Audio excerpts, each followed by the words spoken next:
Hi everyone, welcome back to Beautiful British English. Now in this lesson we're going to be looking at describing movements, describing how things move. Now this is important for your IELTS Academic Task 1 writing assignment because usually there's a chart or a graph with things that move.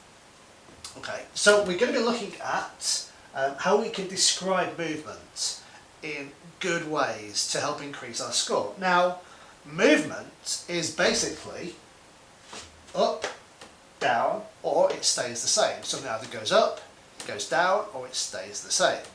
Those are our basic moves that we need to talk about. But there are lots of different ways that we can describe movement. It's not just simply up, down, and stays the same. Okay, so today our lesson will focus on lots and lots of vocabulary. We're going to be looking at verbs, nouns, adjectives and adverbs. Once we've looked at all of the vocabulary, we're going to look at how we can use combinations of these words in different sentences. Okay, so lots and lots and lots of vocabulary and more importantly combinations of different words. Let's get started. So let's start by looking at some vocabulary relating to upward movements, increasing and gaining. Yeah?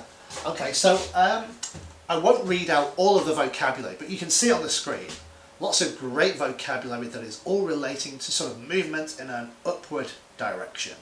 Yeah? If you're clever, you can probably tell or probably know that a lot of these words have negative versions which mean the opposite to up.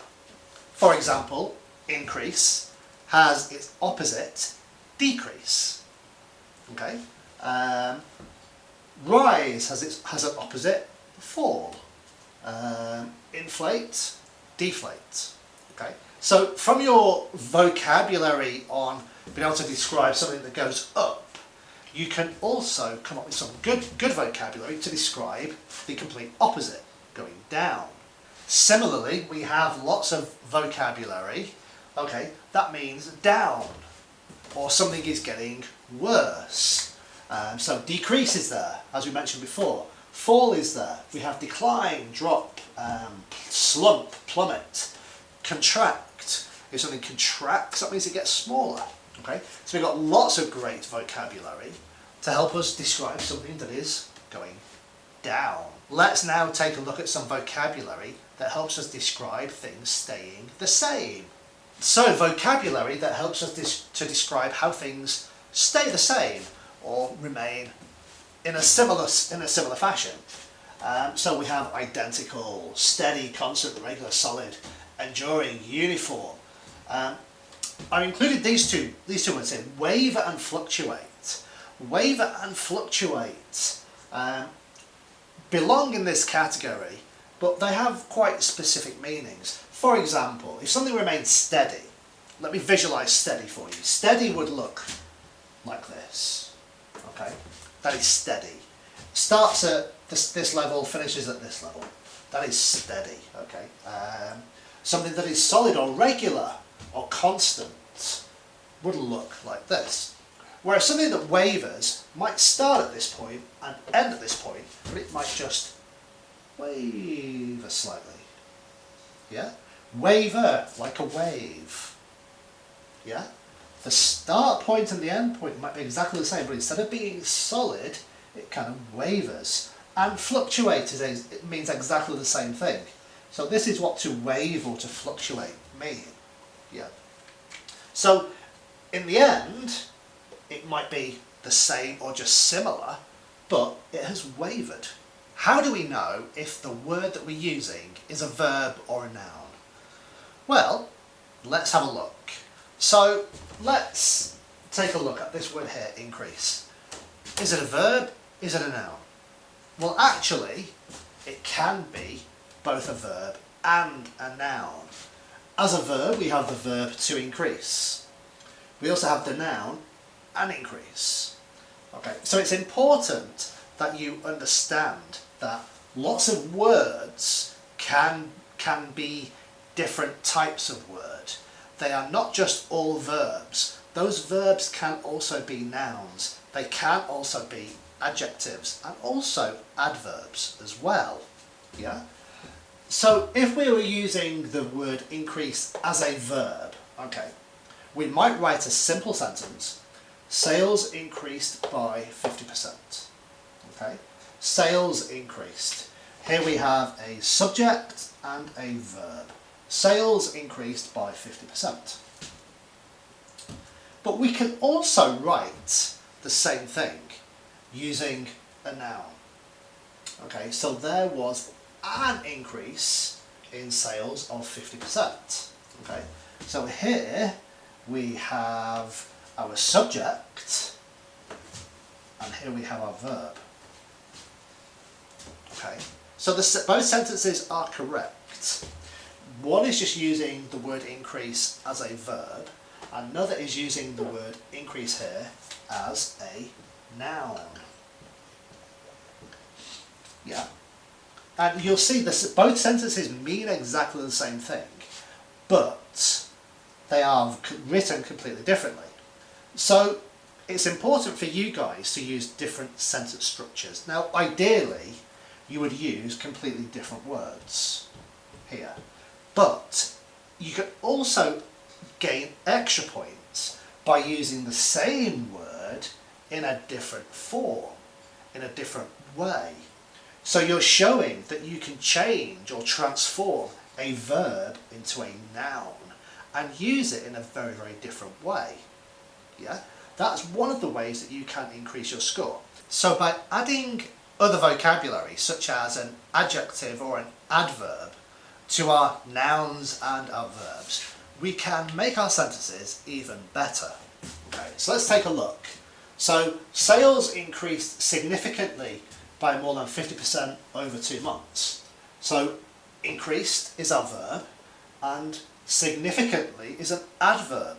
The adverb is describing or modifying the verb. Sales increased significantly. Yeah? Okay, now in the same way we can use the same vocabulary. So remember, increase is a verb, it's also a noun. Significant or significantly is an adverb, but there's also an adjective form, significant. So there was a significant increase of over 50% in sales within 2 months. We have an adjective and we have a noun. Let me remind you about how easy it is to take an adjective and turn it into an adverb. You simply add ly in most cases to the adjective to create the adverb. Let's take a look at some examples. So we have steady becomes steadily. Significant, remember from our previous sentence, becomes significantly. Dramatic, dramatically. Slow, slowly. Sudden, suddenly. Okay. Now these words are important because the adjectives allow you to modify the noun. The adverbs allow you to modify the verb. But what these words are really doing is they are talking about the speed of the movement that you are trying to describe. So, for example, let me just draw a quick chart here. If you are trying to describe, say, change in movements, or something that moves like this, yeah, something that moves like that, you might say that is slow. There is a slow increase, or sales increased slowly. Yeah, this is slow. Especially if we're talking years, 1 year, 2 years, 3 years, 4 years, 5 years. That is slow, steady growth. Okay, but if sales did something like this, okay, then perhaps sudden or dramatic are more accurate words to describe. It's going up, it's increasing, but sudden and dramatic allow you to describe this movement in more detail. They make your descriptions more accurate. Okay, so all of these adjectives and these adverbs are going to help you describe not just the movement of up and down or staying the same. They're going to allow you to describe the speed of movement. And finally, before we finish, I want to encourage you guys to start playing with your vocabulary. Don't be afraid to get stuck in and use some great words in your sentences, and use combinations of words. For example, absolutely fabulous.